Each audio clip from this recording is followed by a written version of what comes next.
put my foot in the stirrup, and I'm gonna stand right up here. Look how my back's straight. I'm not folded over the saddle, okay?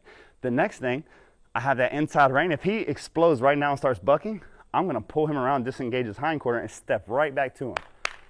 The next thing is I wanna activate that other eye with my hand before I swing my leg over.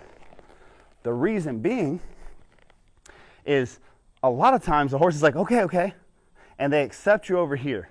And like a master of the dark arts, like some kind of wizard, you go through their blind spot and you teleport a foot over here. So they're accepting you over here, and now a foot pops out of thin air over here, and it's enough to make them go, ah!